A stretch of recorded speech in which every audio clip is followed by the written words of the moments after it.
تو ایسے کپڑے، بدبودار کپڑے اگر وہ کوئی پہن کر مسجد میں آئے گا تو اسے مسجد سے نکال جانے کا حکم دیا جائے گا، اس لیے کہ اس کی گندگی اور بدبو سے ساری مسجد کی ماحول، مسجد کی فضا خراب ہو جائے گی۔ تو مسجد کا ادب اس انداز میں کیا جائے کہ پاک و صاف ہو کر کے، بالکل سنور کر کے اللہ تبارک و تعالیٰ کی بارگاہ میں آپ کو مسجد میں نماز کی غرض سے آنا ہے۔ اب دیکھیں، آپ نے اذان سنی، اب مسجد کی طرف آپ چل پڑے۔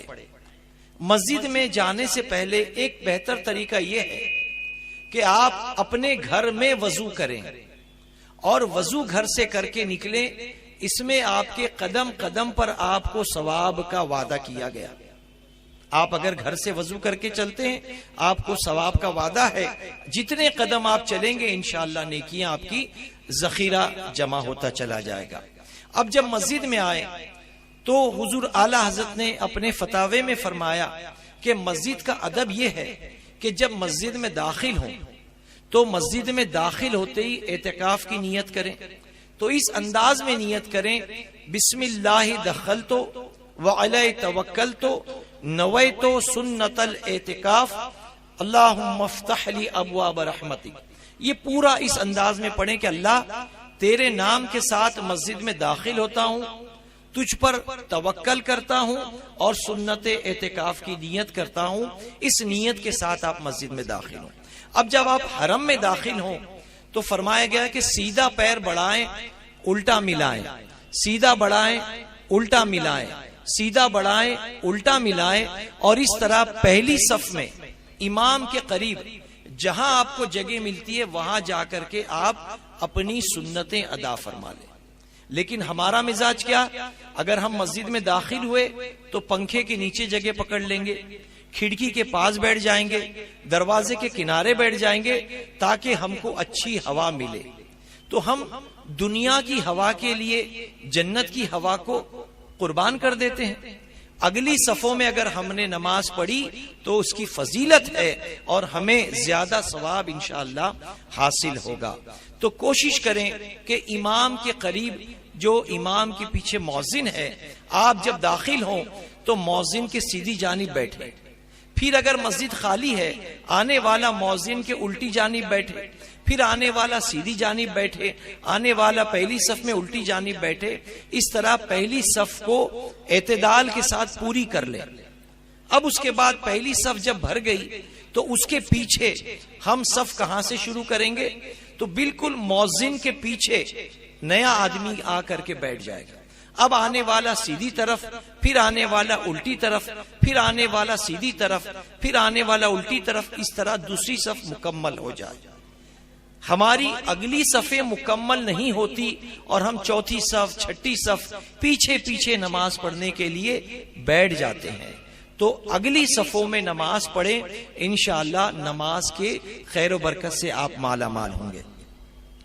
جیسے ہی آپ پہلی صف میں اپنی جگہ پر جا کر کے نماز کے لیے کھڑے ہوں تو آپ نے سمجھیے ظہر کی 4 سنت پڑھنی ہے۔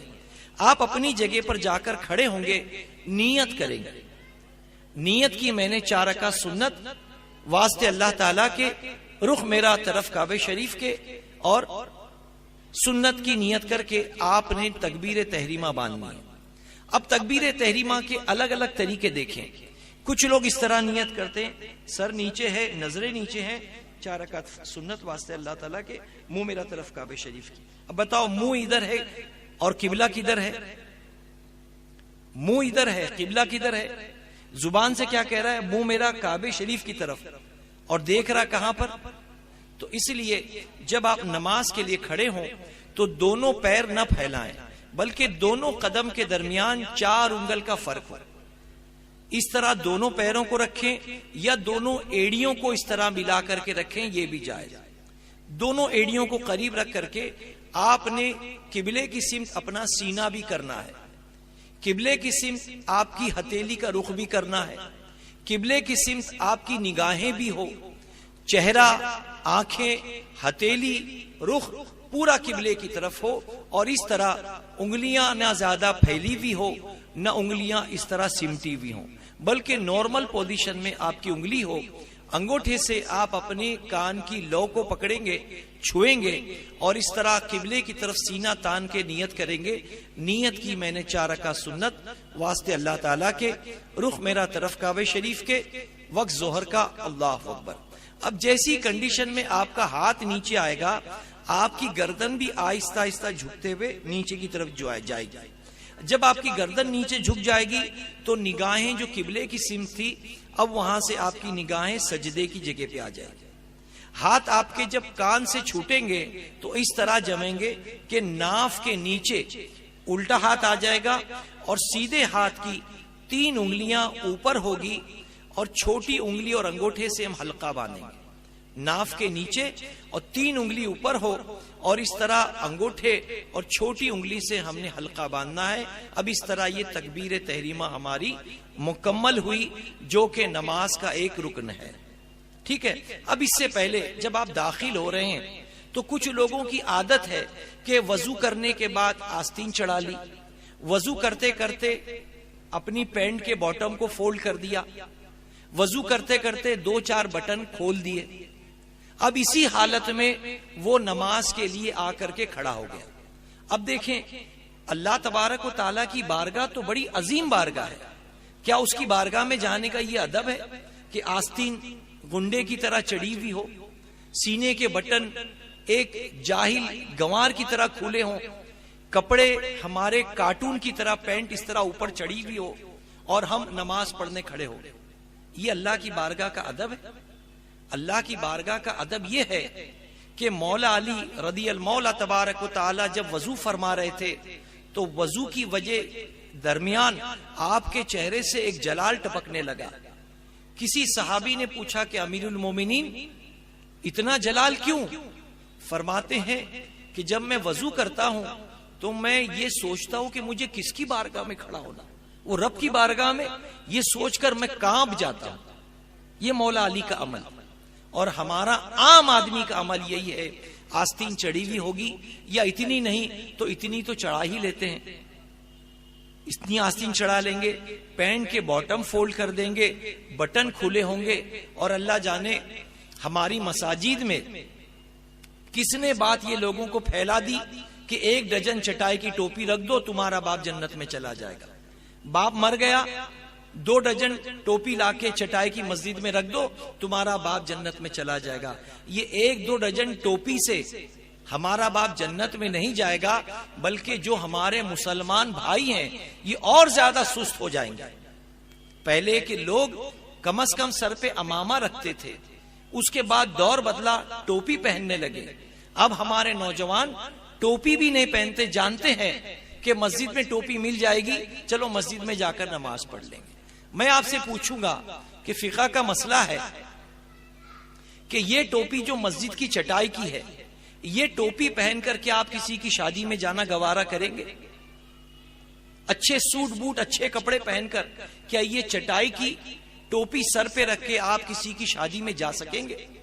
جب تم دنیا دار کا سامنا اس حالت میں نہیں کر سکتے تو پھر رب کی بارگاہ میں کیسے کھڑے رہتے ہو؟ رب کی بارگاہ کا ادب نہیں جانتے؟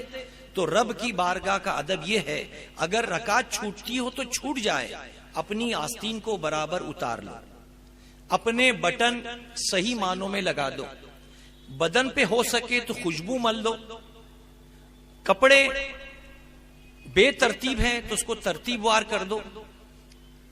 اب آ کر کے آپ نماز کے لیے کھڑے ہو جائیں۔ کچھ بھائیوں کے ذہن میں بات ہے کہ نماز میں یہ ٹخنا دکھنا چاہیے، یہ ٹخنا دکھنا چاہیے، اسی لیے وہ پینٹ کو فولڈ کر کے رہتے ہیں نماز میں۔ تو یہ پینٹ کو فولڈ کرنا صرف مسجد میں ہی جائز ہے؟ کیا مسجد میں ہی اللہ دیکھ رہا ہے، باہر نہیں دیکھتا؟ لیکن نماز کو جب آئیں تب ہی وہ اپنے باٹم کو فولڈ کرتے ہیں۔ یاد رکھیں، ٹخنے دکھنا یہ اس بات کی ہے، حقیقت ہے کہ نبی کریم صلی اللہ تعالی وسلم نے فرمایا کہ ٹخنے سے نیچے جو کپڑا ہے اگر تکبر کے لیے کوئی لٹکاتا ہے تو وہ آگ میں ہے، لیکن ایسے ہی کسی کی پینٹ لمبی ہے اور اس نے پینٹ لمبی سلا دیا تو اب اسی حال میں چھوڑ دیں، نماز ہو جائے گی۔ ٹخنا دکھنا نہیں دکھنا کوئی اصل نہیں ہے، ورنہ سیدنا امام اعظم ابو حنیفہ رضی المولا تبارک و تعالی کے دور میں ایک وقت ایسا بھی تھا کہ جو لوگ لیدر ساکس پہنتے تھے، چمڑے کے جوتے پہنتے تھے جو کہ سنت ہے، چمڑے کے موزے، تو جو لوگ چمڑے کے موزے پہنتے تھے وہ سنی ہوتے تھے اور جو نہیں پہنتے تھے وہ شیعہ ہوتے تھے. ایک وقت ایسا بھی تھا. تو لیدر ساکس جب آپ پہنیں گے تو آٹومیٹک آپ کی ٹخنے چھپ جائیں گے، زب لگائیں گے تو چھپ جائیں گے. تو ٹخنا دکھانا کوئی مقصد نہیں ہے، مقصد یہ ہے کہ تکبر کے لیے لمبے کپڑے سلانا، جس کو گھسیٹ گھسیٹ کے چلنا ہو، یہ ناجائز ہے، یہ گناہ ہے. آپ نے دیکھا ہوگا کہ عیسائیوں کی شادی ہوتی ہے یا یورپین کنٹری کے بڑے بڑے بادشاہ ہوتے تھے، ان کا جو قمیض ہوتا تھا آگے تو گھٹنے تک ہوتا، پیچھے کا جو دامن ہے وہ 6-6 میٹر کا ہوتا ہے، 6-8 میٹر کا ہوتا ہے. تو اب بادشاہ تو سینہ تان کر آگے چلتا ہے، لیکن اسی کا دامن غلام بیچارے پیچھے پکڑ کر کے آہستہ آہستہ جھک کر چلتے ہیں. یہ تکبر ہے. یہ تکبر تھا کہ آگے چلنے والا بھی انسان اور غلامی کا دور تھا، بیچارے پیچھے کپڑا اٹھا کر چلنے والے بھی انسان. تو تکبر کی خاطر کپڑے لٹکانا شرعاً یہ حرام و ناجائز ہے. لیکن اگر آپ کے کپڑے لمبے ہیں تو فقہاء کرام فرماتے ہیں الٹا کپڑا کرنے سے نماز مکروہ تحریمی ہوتی ہے. لیکن اگر کپڑا آپ نے ایسا پورا لمبا چھوڑ دیا تو نماز ہو جائے گی، لیکن تنزیہی ہوگی، مکروہ تنزیہی ہوگی.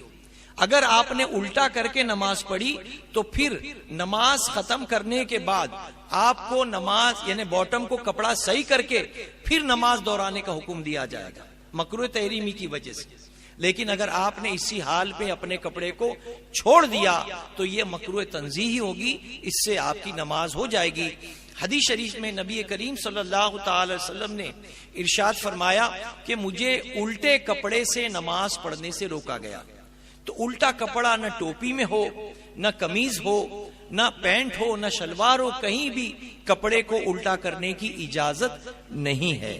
تو ایک تو آپ یہ ذہن میں رکھیں کہ جب آپ نماز پڑھنے کے لیے آئیں تو کپڑے سلیقے سے ہوں، اوپر کے بٹن بھی لگے ہوئے ہوں، آستین کے بٹن بھی لگے ہوئے، آستین کے بٹن بھی لگے ہوئے ہوں. اور اگر انشرٹ کیا ہے تو اس کو آؤٹ کر دیں. بہت سے آفس میں کام کرنے والے انشرٹ کر کے نماز پڑھتے ہیں تو اس کو آؤٹ کر دیں اور بڑی اطمینان کے ساتھ اللہ تبارک و تعالیٰ کی بارگاہ میں آپ نماز جیسے فریضے کو ادا کریں گے. ٹھیک ہے. کچھ لوگ رومال باندھتے ہیں، کچھ لوگ بغیر رومال کے نماز پڑھتے ہیں، کچھ لوگ ٹوپی میں پہن نماز پڑھتے ہیں اور کچھ لوگ عمامے میں نماز پڑھتے ہیں. تو یاد رکھیں کہ فقہاء کرام فرماتے ہیں کہ اگر سستی کی وجہ سے کسی نے نماز کو حقیقت نہ دی، نماز کی تصحیح کرتے ہوئے اگر بغیر ٹوپی کے نماز پڑھی تو اس نے کفر کیا. کفر کیا یعنی نماز پڑھ کر کے بھی کفر ہو جائے گا. اس لیے کہ نماز کو اہمیت دی جائے. نماز کوئی عام عبادت نہیں ہے، یہ وہ عبادت ہے کہ جس کو وہ تحفہ ہے کہ جس کو اللہ تبارک و تعالیٰ نے اپنے حبیب کو اپنے قرب خاص میں بلا کر کے عطا فرمایا. تو نماز ایک عظیم تحفہ ہے، اس کو بڑی اطمینان کے ساتھ پڑھا جائے گا. تو جب آپ نے اپنے کپڑوں کو سلیقے سے سمیٹ لیا اور اطمینان سے اپنی جگہ کھڑے ہو گئے، اب تکبیر تحریمہ میں اس طرح آپ نے نیت کی کہ رخ آپ کا کعبے کی طرف ہے، نگاہ بھی کعبے کی طرف، چہرہ بھی کعبے کی طرف، ہتھیلی بھی کعبے کی طرف، انگلیاں نہ پھیلی ہوئی ہو نہ سمٹی ہو، نارمل ہو. اس طرح کان کی لو تک آپ نے ہاتھ لگایا اور اللہ اکبر کہتے ہوئے آپ نے ہاتھ باندھا، ناف کے نیچے آپ نے ہاتھ باندھا. یہ احناف کا طریقہ، حنفیوں کا طریقہ. امام شافعی رحمت اللہ علیہ کے نزدیک سینے پہ ہاتھ باندھا جاتا ہے. خواتین کے لیے فرمایا گیا کہ نماز جب خاتون نماز پڑھے گی تو وہ گٹھری کی طرح سمٹ کر پڑھے گی. مردوں کے لیے کان کی لو تک ہاتھ اٹھانا سنت ہے، لیکن عورتیں صرف اپنے کاندھے کے مقابل تک اتنا اٹھا لے گی اور اپنا ہاتھ اپنے سینے پر باندھے گی. ٹھیک ہے. خواتین کے لیے اب آپ نے تکبیر تحریمہ باندھ لی، اب آپ نے سنت ادا کر رہے ہیں تو پہلے آپ پڑھیں گے ثنا. ثنا چونکہ ہم کو بچپن سے سکھائی جاتی ہے تو ہم ہیڈنگ کے ساتھ پڑھتے ہیں، ثنا سبحانک اللہم و بحمدک. تو کچھ لوگوں کو عادت ہو جاتی ہے کہ جب بھی وہ نماز پڑھتے ہیں ہاتھ باندھ کے اللہ اکبر ثنا سبحانک اللہم، انہیں ہیڈنگ کے ساتھ پڑھتے ہیں.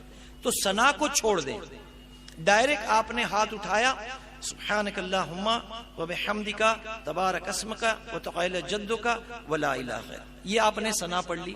پھر اس کے بعد میں اعوذ باللہ من الشیطان الرجیم بسم اللہ الرحمن الرحیم، پھر آپ سورہ فاتحہ پوری پڑھیں گے۔ ولدالین پڑھنے کے بعد اگر کوئی نئی سورہ شروع کرنا چاہتے ہیں تو بسم اللہ شریف کے ساتھ آپ ایک نئی سورہ پڑھیں گے۔ اب آپ نے قل اللہ احد پوری پڑھی اور اس کے بعد آپ کو رکوع کرنا ہے۔ رکوع میں جب جائیں گے تو آپ کی پیٹھ بالکل سیدھی ہوگی، گردن نہ زیادہ اونچی ہوگی نہ نیچی ہوگی، بالکل پیٹھ کے مقابلے میں سیدھی رہے گی۔ دیکھیں اب اگر رکوع میں جانا ہے تو ولدالین کے بعد میں کوئی قرآن کی سورہ پڑھ لی، اب سورہ پڑھتے ہی فوراً اللہ اکبر کہتے ہوئے آپ کو رکوع میں جانا ہے۔ اب اس رکوع میں آپ کا پنجہ اس طرح ہوگا کہ دونوں گھٹنے کو آپ پوری طریقے سے پکڑیں گے، دونوں گھٹنوں کو پورے پنجے سے پکڑیں گے۔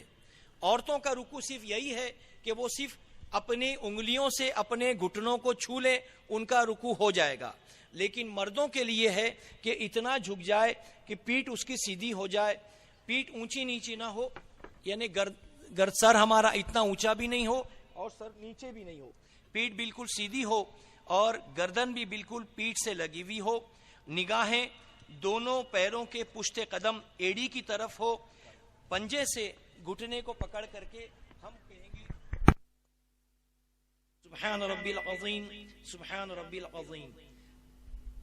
اب کبھی کبھی آپ نے دیکھا ہے کچھ لوگوں کا پروننسیشن الگ ہو جاتا ہے، یعنی شکیل بھائی کو سکیل بھائی بلاتے ہیں، افضل بھائی کو افجل بھائی بولتے ہیں، یعنی زبان میں ان کی لکنت ہوتی ہے۔ اسی لیے فقہاء کرام فرماتے ہیں کہ اگر جو لوگ سبحان ربی العظیم زوائیں برابر نہ نکال سکیں تو اگر کسی نے سبحان ربی العظیم پڑھا تو سبحان ربی العظیم پڑھتے ہی نماز ٹوٹ گئی، اس لیے کہ سبحان ربی العظیم کے مطلب ہوتا ہے کہ پاک ہے وہ پروردگار جو بڑی عظمت والا ہے، اور کسی نے یوں پڑھا سبحان ربی العظیم تو اس کا مطلب ہوتا ہے پاک ہے وہ پروردگار جو گنگا ہے، تو معنی میں فساد ہوئے، نماز ٹوٹ گئی۔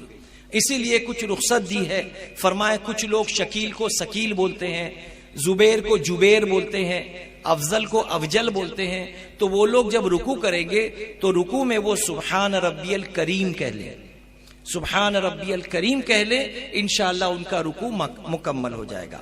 اب جیسے ہی رکوع سے اٹھیں گے تو امام کے پیچھے ہیں تو امام صاحب کہتے ہیں سمی اللہ لمن حمدہ، اور ہم اگر پیچھے ہیں تو ہم کیا کہتے ہیں ربنا ولک الحمد، یہ اچھا ہے۔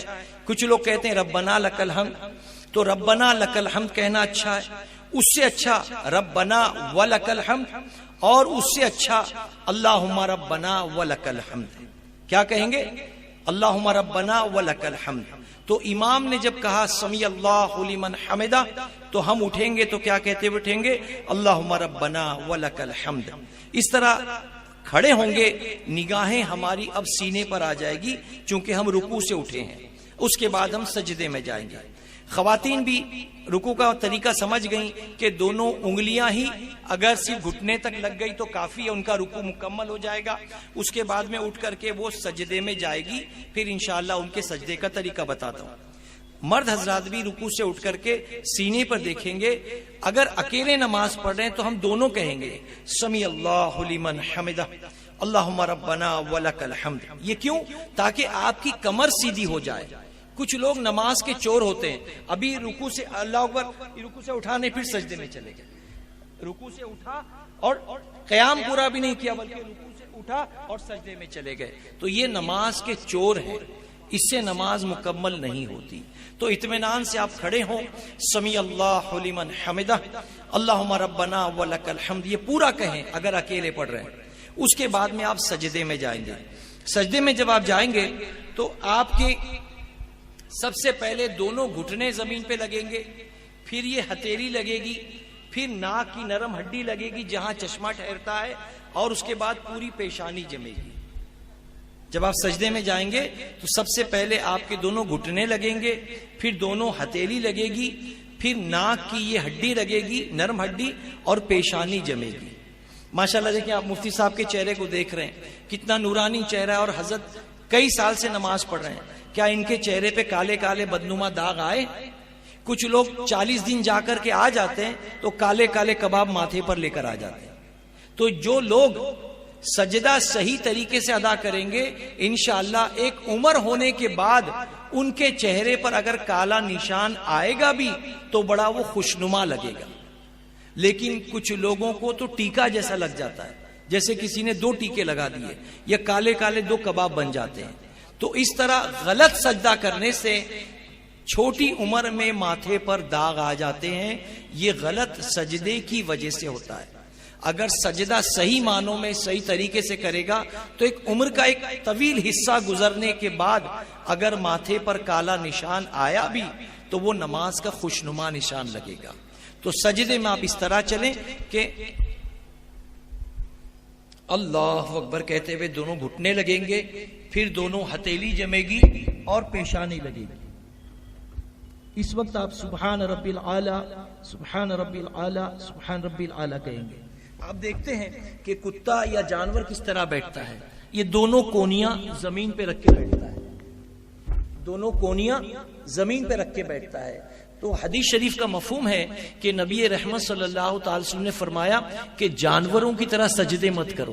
اسی لیے مرد حضرات جب سجدہ کریں تو وہ اپنی کونیوں کو اونچا کر دیں، وہ لوگ اپنی کونیوں کو اونچا کر کے نماز پڑھیں. اس طرح سجدہ کریں کہ آپ کی کونیاں زمین پہ نہیں لگی ہو بلکہ ہتھیلی زمین پہ جمی ہو اور کونیاں اونچی ہو. اس طریقے سے اگر آپ اکیلے نماز پڑھ رہے ہیں تو آپ کے ہاتھ اور کونی اس طرح پھیلی ہوئی ہوگی، اور اگر جماعت سے نماز پڑھ رہے ہیں تو اپنے مسلمان بھائی کو تکلیف نہ دیتے ہوئے دونوں کونیاں آپ اپنے پیٹ میں لے لیں گے. اس طریقے سے اگر صف میں نماز پڑھیں تو دونوں کونیاں آپ کے پیٹ کی طرف آ جائے گی، اور اگر اکیلے نماز پڑھ رہے ہیں تو فرمایا گیا کہ مرد کھل کر کے نماز پڑھیں، اور عورتیں ایک گٹھری کی مثل، عورتیں بالکل اپنے گھٹنوں کو اپنے سینوں سے لگائے گی اور اس طرح اپنے پیر کو الٹی طرف نکال کر کے وہ ایک گونی کی طرح، ایک بوری کی طرح وہ سمٹ کر گٹھری کی طرح نماز پڑھے گی. عورتیں بالکل گٹھری کی طرح نماز پڑھے گی اور مرد حضرات کھل کر کے نماز پڑھیں گے. تو یہ تو آپ نے آگے کی پوزیشن دیکھی. اب پچھلی پوزیشن دیکھیں. اس میں بہت سے لوگ کمزور ہوتے ہیں کہ جب سجدے میں ہمارے لیے فرمایا گیا کہ دونوں پیر کی ایک ایک انگلی کا مڑنا فرض ہے، دونوں پیر کی 3 انگلیوں کا مڑ جانا واجب ہے، اور 10 انگلیوں کا مڑ جانا یہ سنت ہے. ہمارے کچھ بھائی یوں نماز پڑھتے ہیں سجدے میں، ان کی نماز باطل ہو گئی. کچھ لوگ یوں پڑھتے ہیں، ان کی نماز بھی چلی گئی. یعنی ایسا لٹکا کر کے کچھ لوگ یوں اس طرح ایک کے اوپر ایک رکھ دیتے ہیں، اس سے بھی نماز نہیں ہوتی. نماز کا طریقہ یہ ہے کہ سجدے میں 10 انگلیاں اس طرح مڑ جانی چاہیے، یعنی زمین میں اپنی پیر کا پیٹ زمین میں لگ جانا چاہیے. آپ نے سبحان ربی العالی، سبحان ربی العالی کہا. اب یہ الٹا پیر آپ اس کو کھول دیں گے، سیدھا پیر اپنی جگہ جمع رہے گا اور الٹے پیر پر آپ بیٹھ جائیں گے.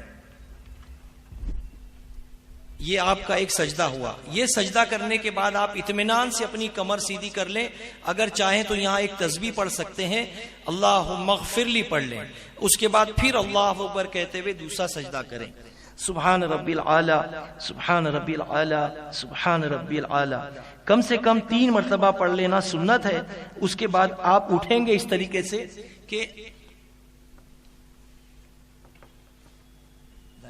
سجدے سے اس طرح اٹھیں گے کہ اب دونوں پنجوں کے بل بیٹھ جائیں گے. پھر دونوں ہتھیلی سے آپ اپنی گھٹنے کو پکڑیں گے اور زمین کی طرف دباتے ہوئے اللہ اکبر کہتے ہوئے کھڑے ہو جائیں گے. اس طرح اٹھنا سنت بھی ہے. سجدے سے جب آپ اٹھیں گے تو دونوں پنجوں کے بل بیٹھ گئے. اس کے بعد یہ دونوں ہتھیلی سے آپ نے اپنے گھٹنے کو پکڑا اور اللہ اکبر کہتے ہوئے آپ ابھی دوسری رکعت کے لیے تیار ہو جائیں گے. تو یہ آپ کی نماز کا طریقہ، یہ نماز کا طریقہ جو میں نے آپ کو بتایا، صرف 1 رکعت بتائی ہے. انشاءاللہ آپ ہمارے مبلغین سے رابطہ قائم کریں گے تو آپ کو اور صحیح طریقے سے اطمینان سے ہم انشاءاللہ نماز کے طریقے، ذکر، اذکار اور نماز کی جو خرابیاں ہیں وہ دور کرنے کا انشاءاللہ طریقہ آپ کو بتایا جائے گا.